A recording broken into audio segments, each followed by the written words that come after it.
Welcome to Casting Class, the engineer's podcast for all things metal casting. Casting Class is brought to you by Batesville Products, the manufacturing experts who have been casting, machining, and polishing custom aluminum components for over 75 years. Today we have Rachel Weber and Stephanie Randolph here to talk about the difference between permanent mold and die casting. So permanent mold and die casting often get confused because they are a similar casting process. They both have a reusable steel mold, but the key difference is all about how that metal is fed into the mold.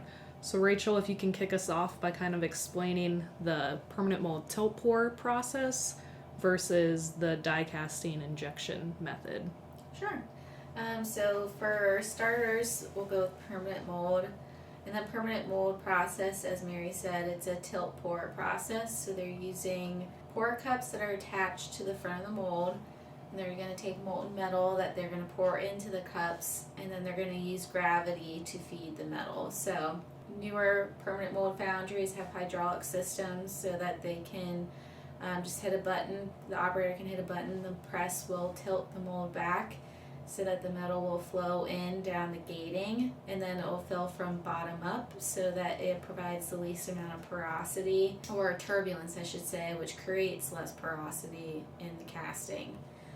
In die casting, versus using gravity to feed the cavity, you're using high pressure to inject the metal into the cavity so that it is a quick fill.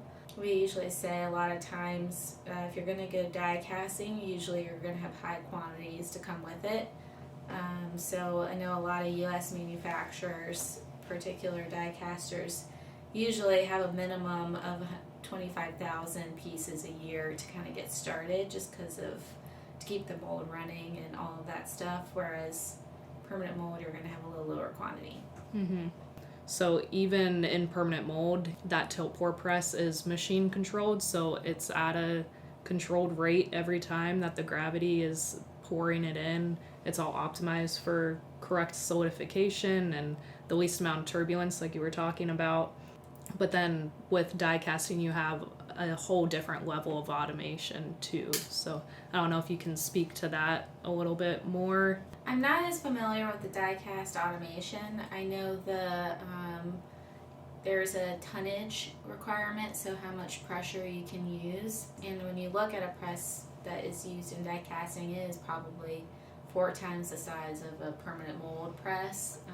And they also have die cutters, so they use them to help remove the gating from the die cast part, because again it's going to move through the process a lot quicker, so you're going to want something that's almost like a cookie cutter to remove the gating so it goes a lot quicker. And there's also going to be a lot more cooling lines and different types of hookups to the mold to make sure you're maintaining that mold temperature in the process, because you're going to be pushing through a lot of more parts at a lot higher rate. Mm-hmm. Even though they're both that reusable mold, the die casting mold is a lot more complex. Yes. A lot more goes into that mold. So can you talk a little bit about the tooling cost difference? Sure. On average, you're gonna have a higher die casting cost in the tool than you would permanent mold.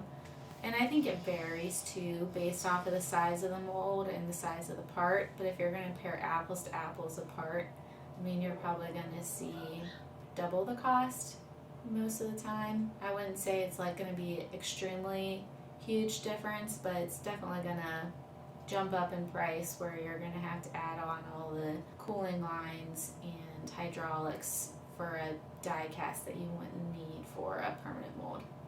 And that's why you would see die casting more for those high quantity production, like automotive, where you're pushing out maybe 100,000 parts. You have smaller pieces in die casting that are quickly going in and out. So you have that higher tooling cost, but you're paying it off quicker. Yeah, each process you can do multiple cavities to help. Might make it a more expensive tooling, but you can get more parts off at one time. For permanent mold. Still cheaper than doing multiple molds. Yeah. It's super important with finances to understand the tooling costs for both those applications up front. Mm-hmm. Are there size restrictions on both die casting and permanent molds?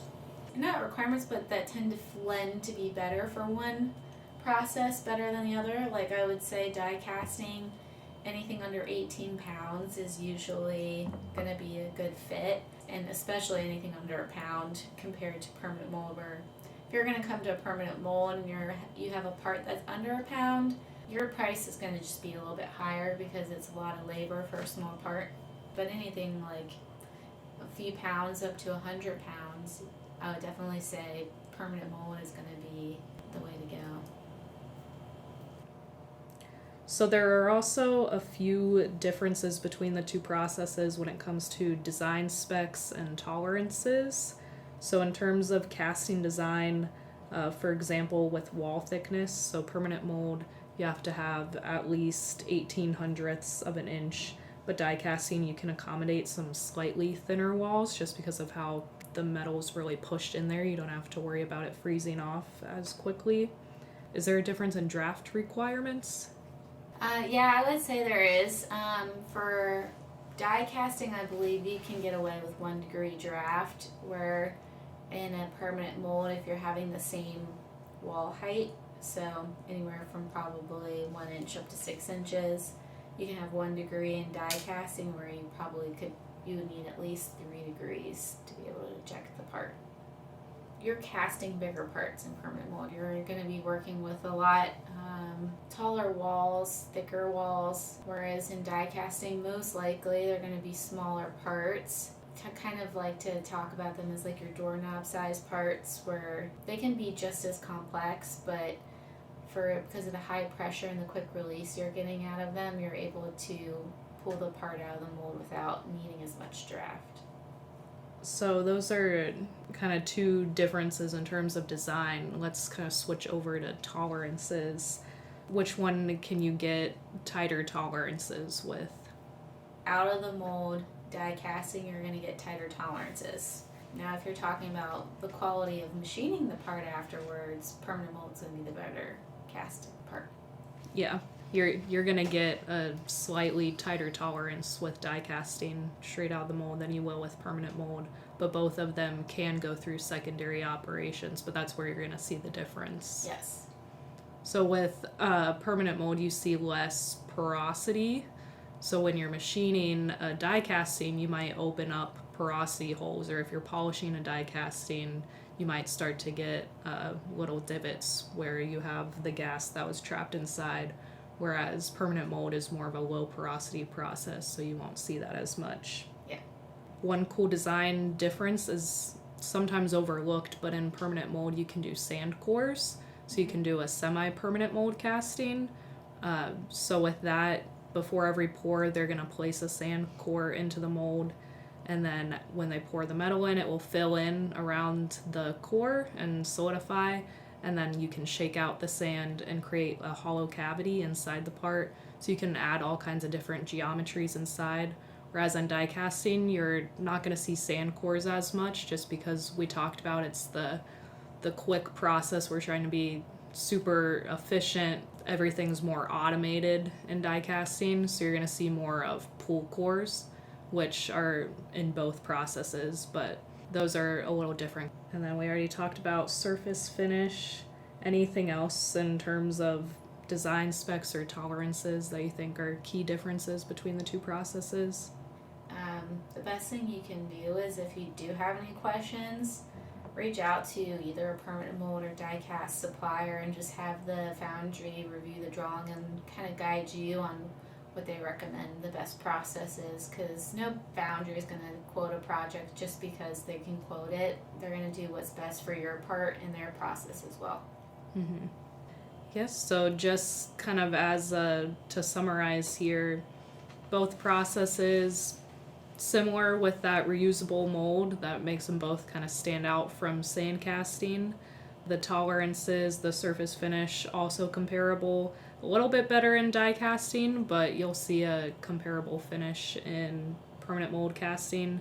The major difference is just how the metal is poured in, and that impacts everything as a trickle-down method from there.